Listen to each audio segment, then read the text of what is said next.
Hello, I'm Duncan Warnock from Warnock Accounting. Today I'll show you how to record an ABN number against a supplier transaction in QuickBooks. In some cases, if the supplier doesn't quote their ABN, you must withhold a significant portion of the transaction amount from the supplier and forward it to the tax office. More on that later. A useful tool to try and confirm an ABN number for a supplier or search for it is via the ABN lookup tool.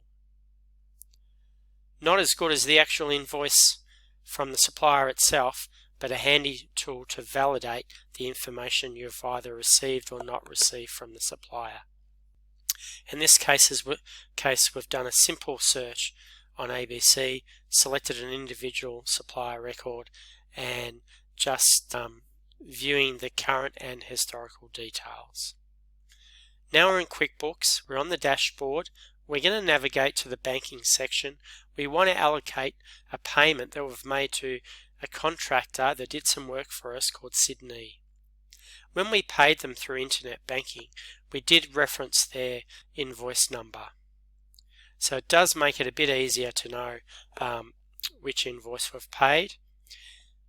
We put the notation 2986 in terms of the invoice number, and it also helps the contractor when they receive the money know which invoice we've paid to them.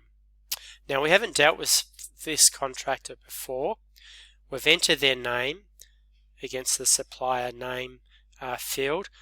We're just going to save Sydney as a new supplier record.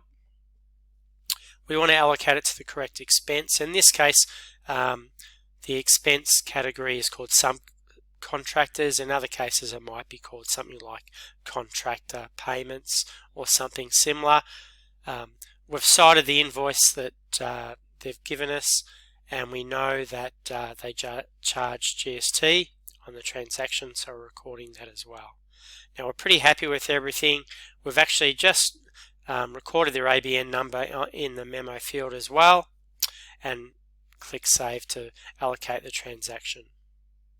If we go to categorize transactions, we can now see that transaction has been allocated. We'll click on it, we'll have a bit of a look. Again, we can see the description, part of which came through from the internet banking transaction that we made to them, that then fed into QuickBooks, but also we added a little bit more information such as the ABN number, both in the memo field and actually in the reference field. We're going to go to supplier record now and just have a bit of a look at Sydney, and we can see we don't really have much information there apart from the name. We're going to add an address. We can add some other info later on as needed. On the right bottom side of the screen, there is an ABN field, and what is good practice is to also record the ABN number in that field, and that will help if we deal with that person in the future or need to reference the ABN number for any reason. So we're just going to enter that there, click Save, it's recorded. So basically what we've done, we've recorded the ABN number against the supplier master record, and who knows, we might deal with this supplier 1,000 times, or this might be a one-off. But also, if we run reports from QuickBooks, transaction reports, the data that might go into a PDF file or an Excel file, because we've noted some information against the transaction, we'll also see the ABN number in that transaction report, whereas often the supplier record ABN number doesn't come out in the reports we might produce.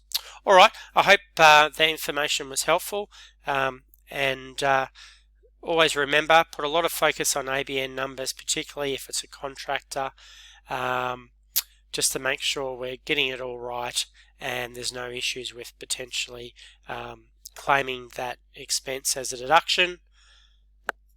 Thanks for listening. Catch you later.